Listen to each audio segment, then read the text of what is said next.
second.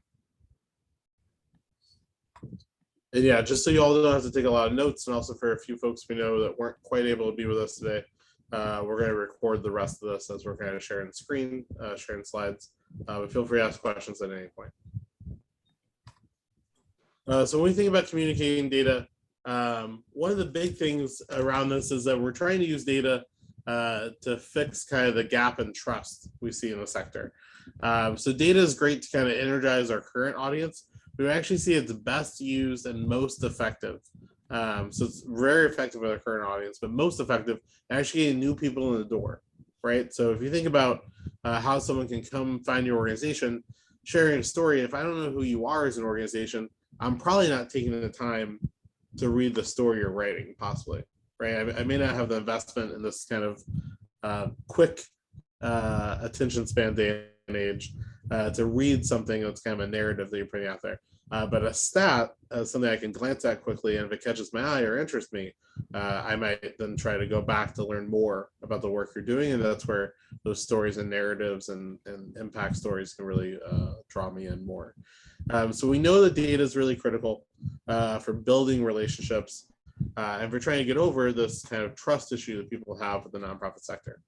So we want to think about that going into data communication, that often where we're going to be sharing our data is going to be with folks who don't know us very well, right?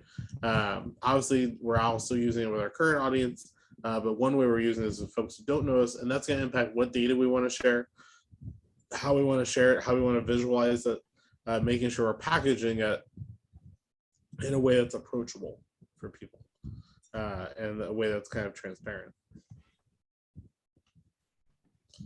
One of the biggest things we see here when it comes to communicating data is we want to make sure our data feels relevant to folks.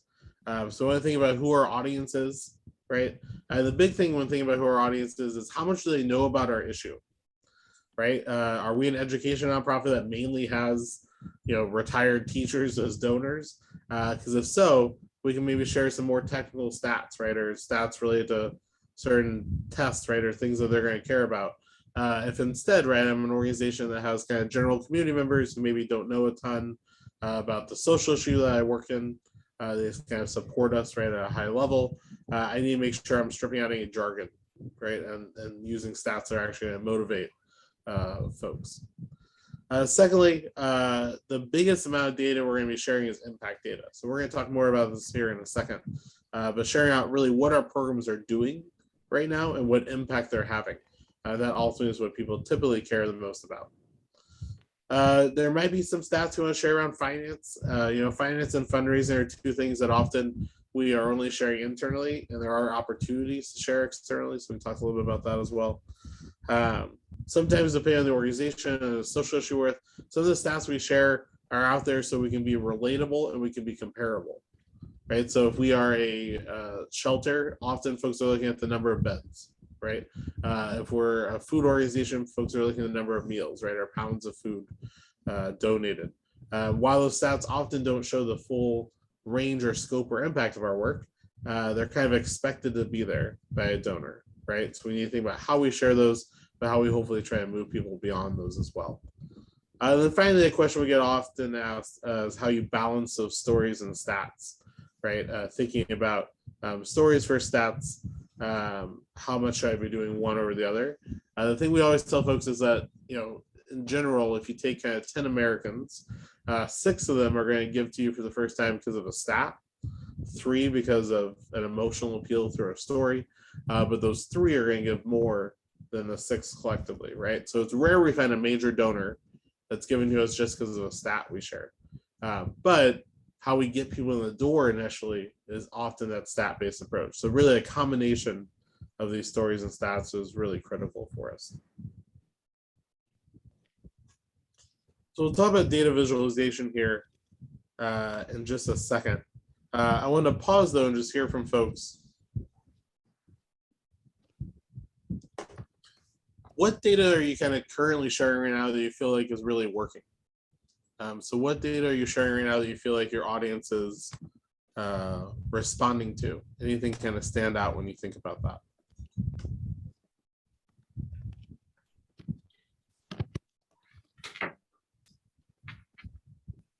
I'll share exactly what you say, Matt. When we share the pounds of food, the meals, what that equivalent is in meals, because we do food, not meals. So the equivalent of that in meals, any of our numbers of how much finances that we've given out to help people with rent, utilities, that's what they respond to most. Definitely. That's a great example for y'all, where it's a field where people expect to see those stats, right? Even though those stats don't show the full impact of your work, and are, there's good and bad with some of those numbers probably to share. It's almost an expectation from donors, right? So that's great. Anyone else, some data y'all have been sharing that folks have been responding well to?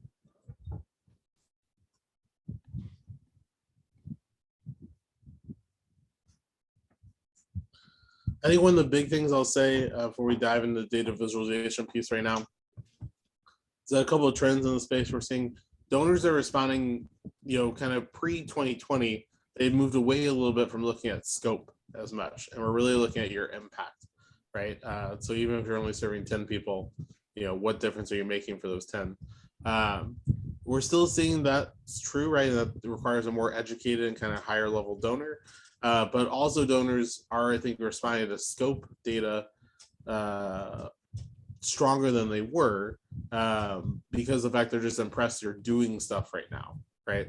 And that probably won't last much longer as we kind of return to work, right? And as people get kind of used to things being open, but there's still a little bit of novelty to the fact that in their mind, you're actually like getting out there and doing work. So the more we can share that and share that things have been happening over the last 2 years, and especially over the last 6 months, the better. That activity we see is really motivating for donors right now.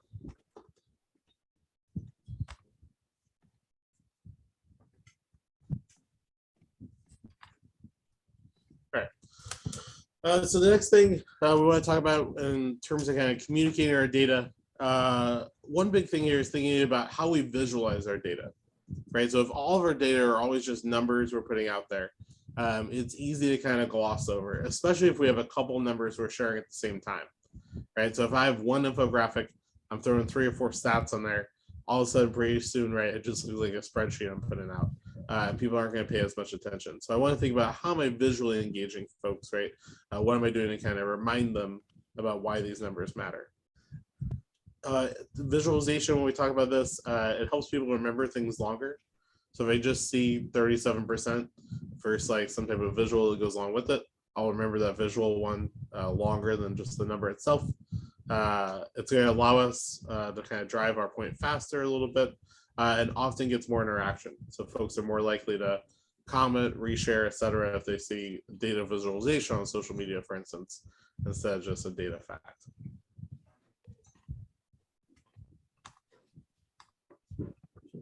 A couple of examples we wanted to show here, because I do think when we say data visualization, folks imagine these like really fancy or incredibly difficult to make, right? Graphs or other type of kind of software enabled, right, visualization we might do. It can be a lot simpler than that. This is an example we like to share. It's for environmental cleanup, right? It's talking about the amount of trash that's in the ocean every year. And they easily, right, could have just shared this as a plain stat, right? Big 1.4 billion, explain the stat, stuff like that. But by putting just a simple picture behind it and a couple of icons on it, it becomes a lot more emotional, a lot more visual. It's quicker to read. It stands out to you a bit. Some of the things they did here, right, that we can think about doing ourselves is just a picture background, right? So again, they didn't necessarily do anything super creative with the number. They just wrote the number out. But by putting a picture background on it, it goes from kind of an abstract number, 1.4 billion, right, to now I'm thinking about the last time I was at the beach, right? Maybe the last time I was at the beach, I saw some trash out there. You're thinking about a summer vacation you took as a kid, right? Whatever it is, it's relating to you now. And that's the whole point of data visualization, is we want to relate to the audience this stat that typically would feel only intellectually relevant, right? If I just tell you 1.4 billion pounds of trash are in the ocean every year, you intellectually understand it's a bad thing, right? If you're looking at this though, it impacts you in a different way. So that's what we're trying to do with some of this data visualization, is we're thinking about how to engage with it separately. A couple other little things they do here, I'll say, is they just have one stat on there, right? There's probably a bunch of stats they could have put. They limit themselves to one. We typically recommend no more than 2 or 3 on a single infographic. So you could have maybe put a little bit more here, but honestly, 1 or 2 usually work best, right? Because again, it's clean, simple, easy. If we have more things to share, we can share that across several posts, right? Or several things we're putting out there.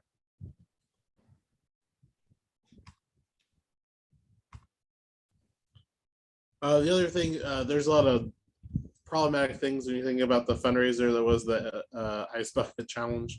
But I will say visually, we highlighted this one just as an example of how we can, again, take something that we often would think about as just kind of a pretty straightforward financial bar graph and show it a little bit differently and more creatively without having to do anything too difficult, right?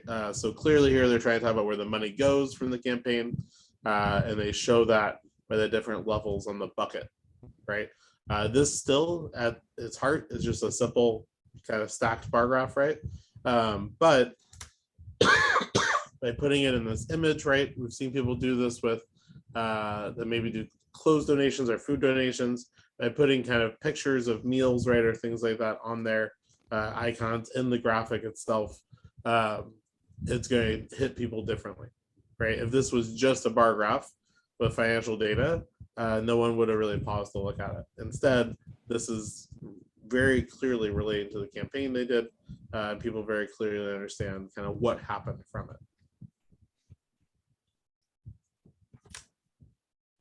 A couple other things I want to say in visualization before we get into some of these tools here, some of which you probably used, others that might be new to you, is that we really want to keep it simple. It doesn't have to be anything overly complicated.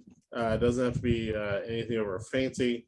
We actually see simpler is usually better there in terms of engagement, simple colors, just one or two stats.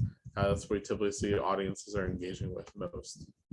Before we go into these tools, I'd love to just hear from folks. What data visualization are you doing right now? So when you think about your data, are you using any visuals? And if so, what kind of software or tools are you using to help you do that?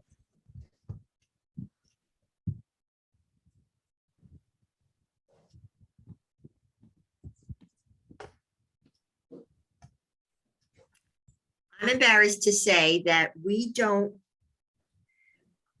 in our newsletter, we have a chart. It's small and it compares year over year and it's just words, and it's small. Pounds of food, that kind of thing. For my development committee meeting, we sort of have a bar graph kind of thing with my board members. I've not used any of these to plug in anything in social media, so my bad. But I like it.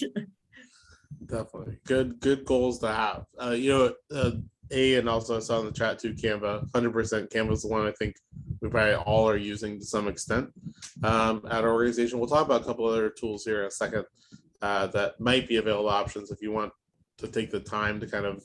Canva is the easiest to use and also kind of the most widespread.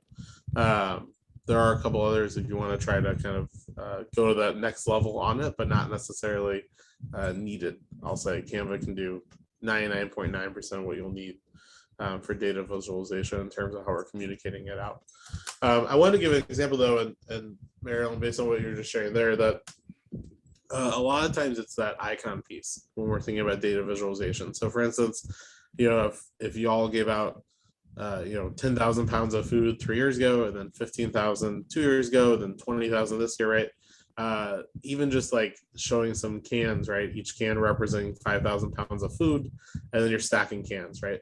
As kind of simplistic as that example sounds, it allows people to engage with the data really differently, right? It reminds them, right, that like pounds of food is not something, again, broad that I don't understand. it relates to like the canned food I have in my own pantry. And the more we can personalize these stats, the more we see these stats move people to give, the more personal we can make it there. Other questions on the data visualization piece. Again, we'll talk about some tools here in a second, but other questions or things you all have seen work well when it comes to visualizing data.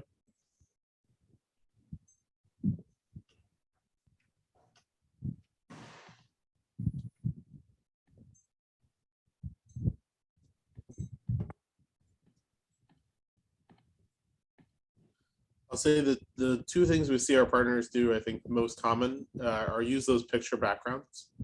A lot of times it's an easy way, right, to add some emotion to a stat and add some context to the stat you're sharing. And then thinking about what data we're showing. So I think we'll talk about this here in just a little bit as well. But for instance, even that 1.4 billion pounds of trash, it's hard for me to really understand what that means, right? A billion is a very big number. We don't really have context for what a billion is. So a lot of times we can personalize the stat more. We'll talk about this here in just a little bit. It's going to be more effective for engaging our audience. So I'm going to go back to our slides here. Give me 1 second. So a couple other tools. Again, Canva is going to be the one we use 99% of the time. If you want to try something new, a couple other options that are out here. If you want to do more kind of actual in-depth data analysis before you're doing some visualization, Raw is one we see people use quite a bit. Flourish and Tableau Public are really just kind of different versions of Canva that have their own unique benefits. Again, Canva is going to be the right fit for most of us, but things to check out if you want to see kind of something new or something alternative. I will say as more and more of us use Canva, a lot of us are using like the same templates, for instance, right, and things like that. So there is some benefit of looking at some of these other tools that might be out there. Then finally, especially if you're looking at graph making, Google Charts can actually be a pretty simple to use tool to make different graphs for your data.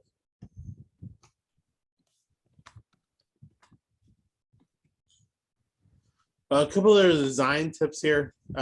Really think about, again, kind of what colors we're using here. As simple as that sounds, we want to make sure that the data we're showing and visualizing still feels on brand, that it feels connected to our overall work, right? That it feels connected to our overall design aesthetic. If we have a type of data we show regularly, using the same color for it so people can actually pick it up quickly. And our goal in general with any design stuff related to data visualization, color, layout, spacing, etc., is to make it super easy to read, right? And super easy to understand. Folks don't naturally always get excited by data. They may not actually always be looking for it. So we want to make sure we make it as easy to engage with as possible to make them more likely to actually read and kind of understand what we're sharing there. Again, a few tips around data visualization. Want to make sure that we're connecting with folks, right, and telling kind of a story emotionally for them. Want to take out anything that's not needed. So again, if you think about those two examples, and especially the ocean trash example, there was nothing extra there, right? It was pretty clean, pretty straightforward.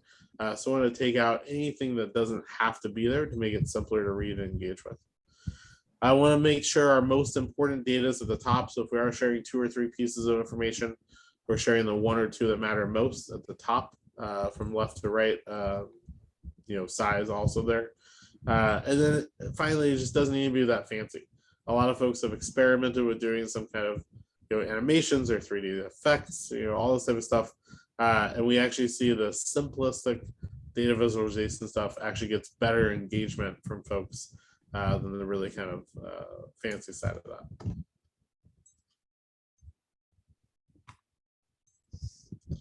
A couple other things I wanted to say around data communication tips, and then we'll take some questions from folks. I know we're going to talk about anniversary data, for instance. One of the big things we want to try to do here is keep our data simple. And what I mean by that is, for instance, changing percentages to rates, right? So instead of saying 90% of our students graduate on time, saying 9 out of 10. And why do we do that, right? Why is that important? Little things like that make a big difference on how people engage with the data. So a percentage isn't really a real thing, right? It's a math term. I have to think about calculating that in my head. And ultimately, any percentage you're ever given, even if you don't realize it anymore, you're subconsciously thinking, 37%, 37 out of 100, right? Like you're always having to do that translation. If we instead do that translation for folks and say the 9 out of 10 instead of 90%, they can think about 10 people in their head, right? They can think about 10 friends of theirs they went to high school with, right, or whatever, and 9 of those 10 graduated. So the more we use those rates, the more people kind of connect with that. The other tip there around kind of keeping it simple, excuse me, is making sure we're using relevant stats for people. So again, instead of always sharing out, here's the 5 million pounds of food we gave out this year, that's a lot of food, right? And it's very impressive, but it's also hard sometimes for people to personally identify with. 5 million is a big number. I maybe haven't seen a million of anything before. I definitely, don't have 5 million pounds of food in my house, right? So I can't personally connect to it in the same way that, saying, hey, we provided 2 meals a day, 7 days a week for 100 families this year. If those are the same stats, but communicated differently, that second way is going to be a lot more personal for folks, right? We provided 50,000 meals, right? Whatever it might be. The more we can personalize it in a way that people are going to understand on a personal level, that I can think about my meal, right? I can think about, we see this after school programs, right? Providing X number of hours of kind of safe space to play.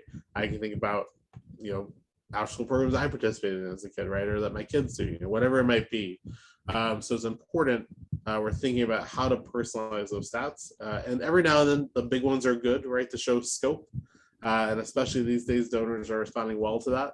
But the predominant data we want to show is really that kind of personal level data that people are going to be able to relate to a bit more. A few other visual tips we want to do here. Solid colors are going to present more kind of strength and trust. Patterns distract there, so we want to have solid colors. Want to try to make sure, again, there's a logical, clear, clean structure to the visualization, and then we limited the amount of data that we're showing, so there's not too much data there to kind of overwhelm folks. So with that, I'm going to stop sharing. We're going to have some time both to talk to each other and answer some questions. And we'll start with that anniversary data question. I'd love to hear from maybe some folks, since it seemed like there were a couple who are planning some anniversaries. What are you all thinking right now for the main kind of data you're trying to share there?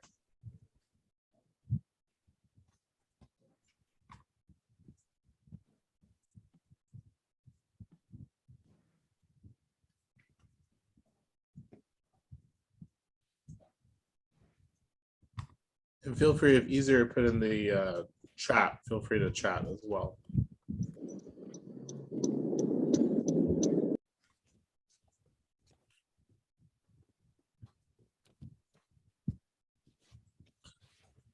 So a couple of things we would advise for We Teach a Webinar anniversary campaigns is balancing kind of historical and recent data when you're thinking about this for a campaign. So most anniversary campaigns are a mix, right, of looking back, looking now, and looking forward. So the looking forward, sometimes we'll have some data to it, but largely it's perspective data, right? It's goal setting. So really the data we have to share is either long history, organizational history, or very recent. I would say, especially these days, the recent data is more interesting to folks, but I think the historical data can be good grounding. So I would probably do something like maybe 20% kind of historical data, kind of 60% kind of recent data, and then kind of 20% looking forward goals. So if I'm thinking about the numbers I'm sharing, that's how I probably would break that down right now. And again, the historical data, I would pick stats that really show kind of our test of time right now, and thinking about how things have evolved over time, right? So different programs we run, schools we worked in, communities we've been a part of, etc. And then for recent data, we still see folks responding really strongly to kind of data kind of since COVID, right? So adding up stats for what we've done since the beginning of 2020, where we still see donors responding really strong to, especially major donors, which can be a good part of an anniversary campaign. Other questions folks have on data communication they wanted to get out there that we can talk about as a group today?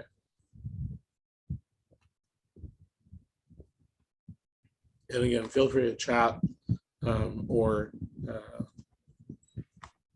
unmute and ask. I wonder if anyone's using different mediums where we have on our radar that postage is about to increase significantly. And so is that impacting how other organizations are thinking about their communication strategy? Like we normally would send out a postcard in June and we've decided not to do that this year. Is anyone else changing things up a little bit?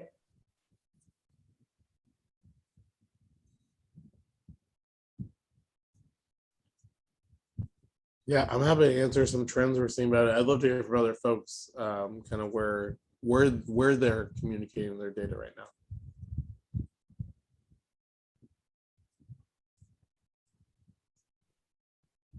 I'd just like to step in and say that we at CFNC have been dormant essentially for a week for a year in terms of publications, newsletters, you name it, with the exception of some social media this spring. And we're starting from square one. And so all of the questions that, people are raising are things that, for better or for worse, we see as an opportunity to start from this clean slate. I will say that I've worked for two organizations that were over 100 years old, and they had a great deal of difficulty finding very early information. They started so informally, and in the course of various office moves, just didn't keep track of anything. So under those circumstances, you can talk about the original mission, maybe the original founders, but there's no real comparison possible. And you really can only do a comparison for the period of time that you have that, let's face it, there's been technology which provides you with the capacity to keep track and do the comparison. And for some places, that's 20 years. And 20 years is good. 20 years is enough to impress most donors. Nobody's really going to be impressed with your achievements since 1917. They certainly hope that you've achieved things since 1917. Definitely agree. And that's why, especially for that organizational history piece, it's always a good mix of narrative and data, right? And that kind of storytelling piece for that historical part is always important for us, whether we've been around for 5 years or 100. So that's a great reminder there. To the question about kind of direct mail versus kind of digital or social, I do think we're seeing more and more folks use this data in email campaigns they're doing, and some data visualization as well as social media. And I think the cost of both printing supplies, and then also with the postage increase that's coming, we definitely have heard from partners that they're thinking about, they'll still do direct mail at end of year, right? We still see the ROI on that be high enough that we're encouraging folks not to kind of abandon that.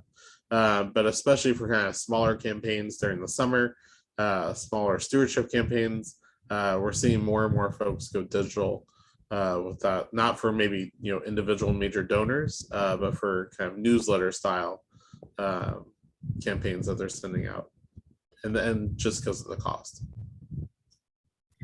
Well, as someone who spent a couple of years doing planned giving and has frequently encountered people, I mean, there's there's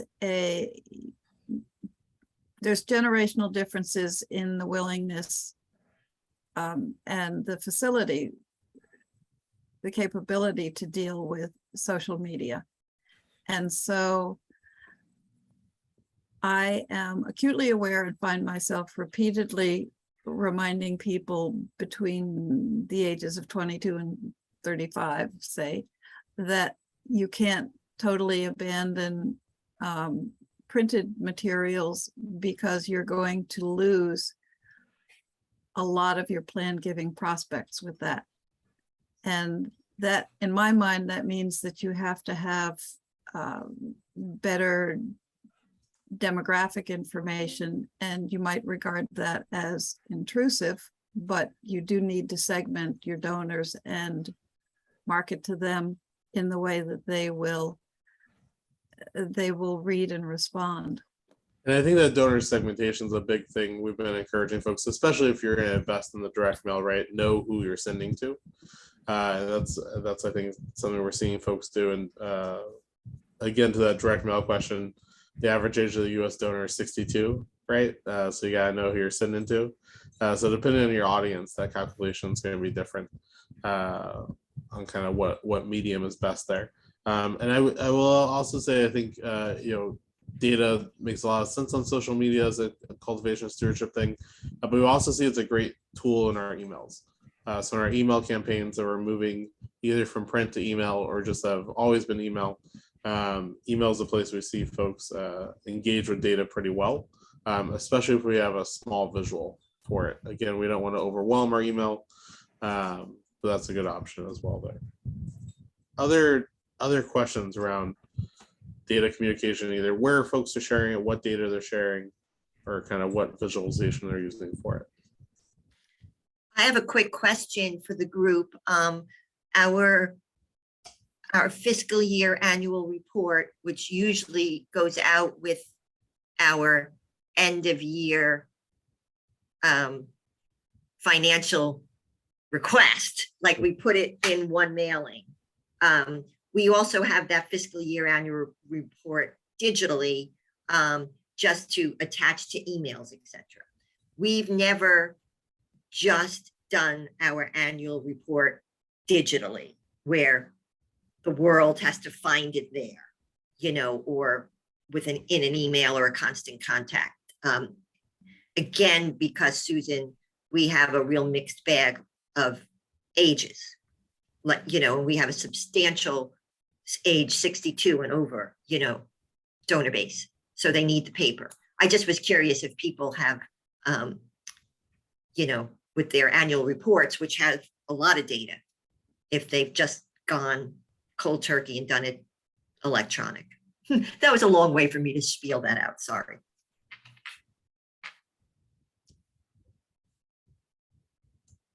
Yeah, so it sounds like in the chat, at least someone kind of is digital only. I will say for the annual report, especially if it's a larger document, I think the trend we've seen most is that they still get emailed to some major donors, a handful, but often will either just get emailed out at this point because the printing cost of it, or like a one pager will go out with some highlights from it.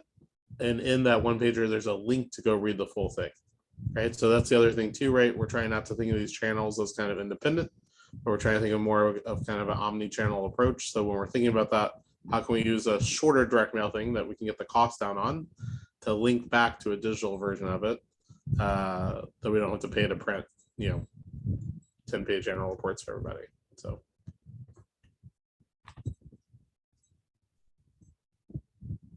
Great. Yeah. And that sounds like what they do as well there. So great. Great. We just have a few minutes left. Any other questions, folks? Have? Oh, that's a great point too about QR codes. I will say, yeah, QR codes in addition to links, kind of URLs and stuff. But the QR code super easy to scan, right?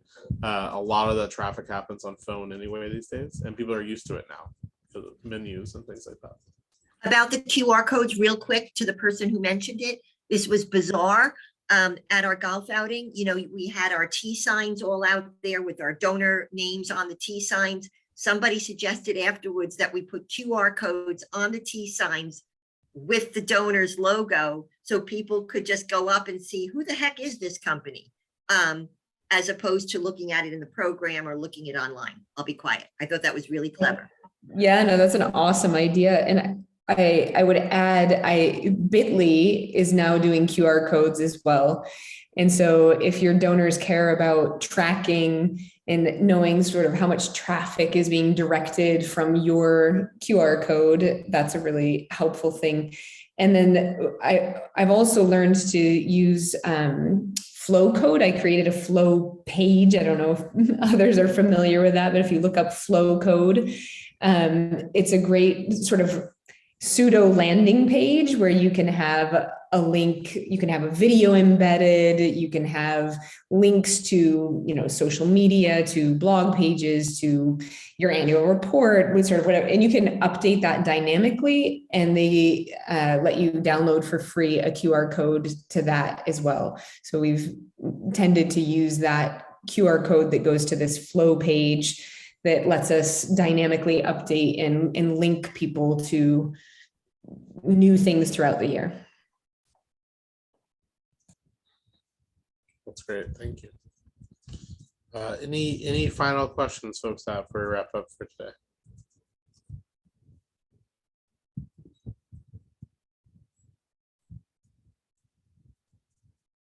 All right, great. Well, thank you all for joining. We'll send out the slides shortly afterwards. And if you all have other questions or questions on any of the tools you heard about today or things like that, feel free to reach out.